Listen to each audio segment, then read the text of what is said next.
Good morning student Nepal sir. आज हम लोग भौतिक विज्ञान पार्ट 1 के अंतर्गत सरल प्रपथ में व्हीट स्टोन सेतु और इसके सिद्धांत पर आधारित प्रतिरोध नापने के दो उपकरण बनाएंगे। एक पोस्ट ऑफिस बॉक्स, दूसरा मीटर सेतु। तो मीटर सेतु आपके सिलेबस में है, जिस पर हम लोग डिस्कस करेंगे।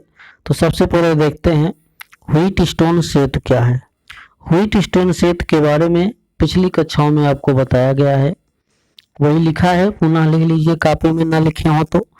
व्हीट स्टोन सेतु हम पढ़ दे रहे हैं, इसको वीडियो को पुश करके लिख लीजिएगा। इंग्लैंड के वैज्ञानिक हैं प्रोफेसर व्हीटस्टोन ने अज्ञात प्रतिरोध ज्ञात करने के लिए एक युक्ति का आविष्कार किया, जिसे व्हीटस्टोन सेतु कहते हैं। इसका सिद्धांत क्या है? व्हीटस्टोन सेतु में चार प्रतिरोध श्रेणी क्रम में लगे एक चतुर्भुज की रचना करते हैं। एक विकर्ण पर सेल और दूसरे विकर्ण पर धारा मापी जुड़ा होता है। यदि सेल द्वारा सेतु में धारा प्रवाहित करने पर धारा मापी में कोई विक्षेप न उत्पन्न हो तो सेतु संतुलन की अवस्था में कहा जाता है। इस सिद्धांत के अनुसार संतुलन की स्थिति में किन्हीं दो संलग्न भुजाओं के प्रतिरोधों का अनुपात शेष दो भुजाओं में लगे प्रतिरोधों के अनुपात के बराबर होता है, अर्थात P/Q = R/S। इतना डिस्कस कर चुके थे पिछली कक्षाओं में। इसके आगे हम लोग आज देखते हैं इसकी उत्पत्ति के बारे में पढ़ते हैं। उत्पत्ति के लिए फिगर आप लोग देख सकते हैं बना है। इसमें क्या होता है कि चार प्रतिरोध जैसा दिखाया गया फिगर में, पहला प्रतिरोध P, दूसरा Q, तीसरा R और चौथा S, ये श्रेणी क्रम में जुड़े एक चतुर्भुज की रचना करते हैं, जिसका एक विकर्ण है A और C। इस पहले विकर्ण पर हम एक सेल जोड़ देते हैं और एक कुंजी जोड़ देते हैं।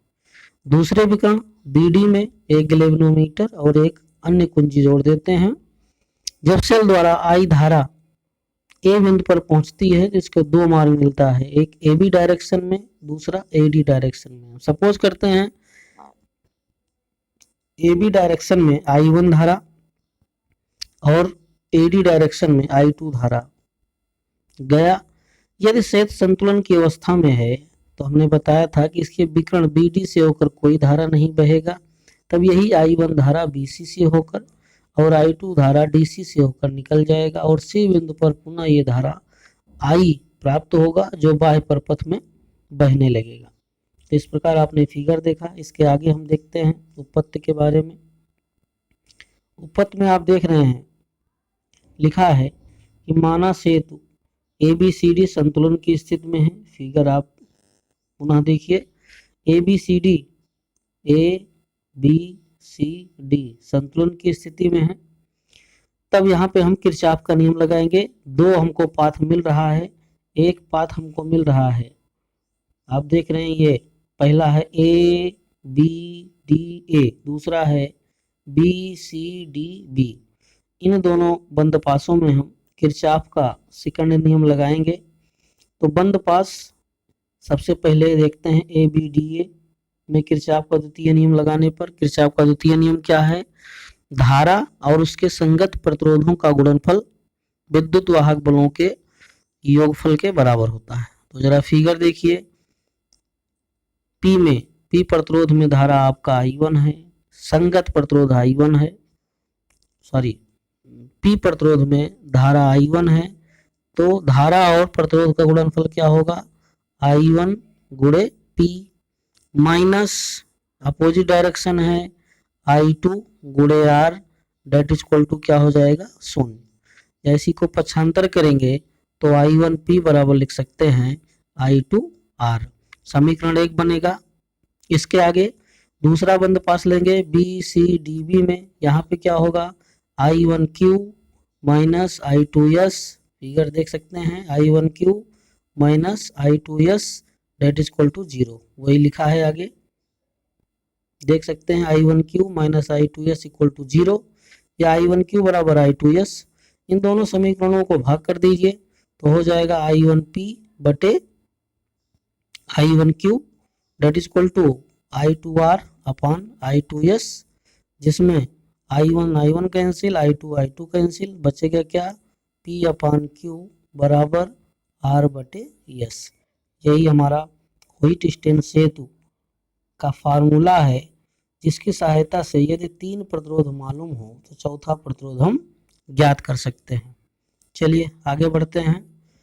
व्हीटस्टीन सेतु के सिद्धांत का उपयोग क्या कहता है। व्हीटस्टीन, ये हेडिंग लिस्ट है, डाल देंगे। व्हीटस्टोन सेतु के सिद्धांत के उपयोग। व्हीटस्टोन सेतु के सिद्धांत से प्रतिरोध नापने के लिए 2 उपकरण बनाए गए।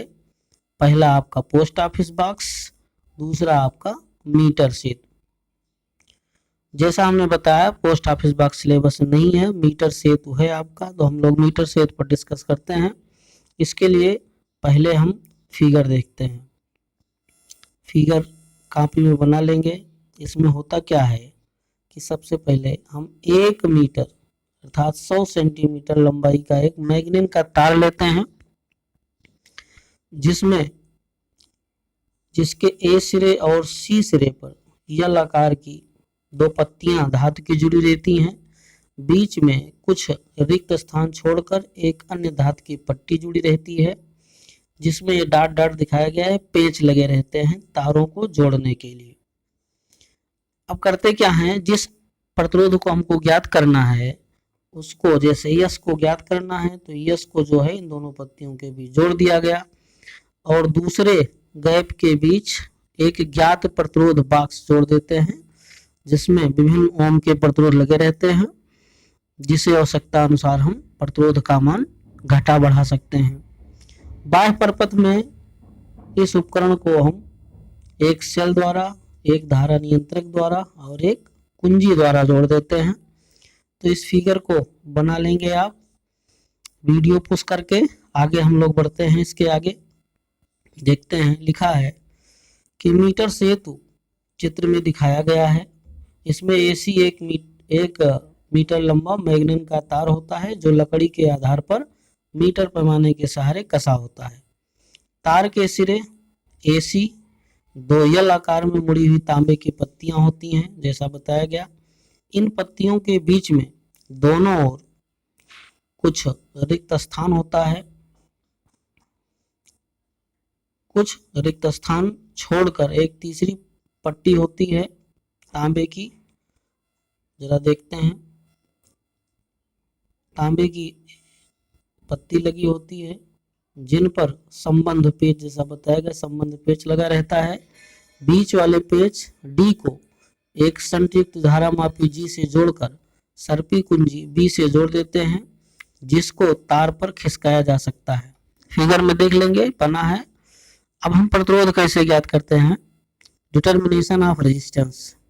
एक अज्ञात प्रतिरोध यस, जिसका मान ज्ञात करना है, उसे हम कहाँ जोड़ देते हैं, रिक्त बिंदुओं बी व सी के बीच संयोजित कर देते हैं। दूसरी रिक्त बिंदु ए व बी के बीच एक ज्ञात प्रतिरोध आर जोड़ देते हैं।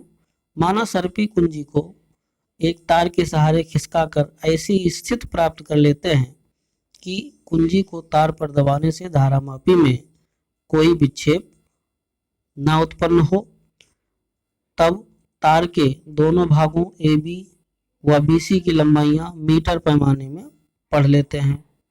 आगे देखते हैं चित्र, पुनः हम लोग देखेंगे, चित्र देखेंगे। उसमें एडी भाग का प्रतिरोध हम देखेंगे पी है और डीसी भाग का प्रतिरोध क्यू है। फिगर में पी और क्यू लिखा है।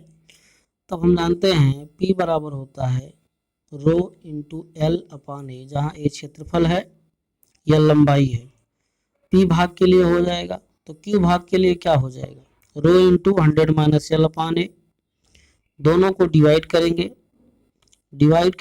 तो हमको मिलेगा P upon Q that is equal to rho L upon A गुड़े, ये पलट जाएगा A upon rho into 100 minus L. A से कैंसिल कर दीजिए, रो से रो कैंसिल कर दीजिए, मिलेगा क्या हमको, P upon Q that is equal to L upon 100 minus L.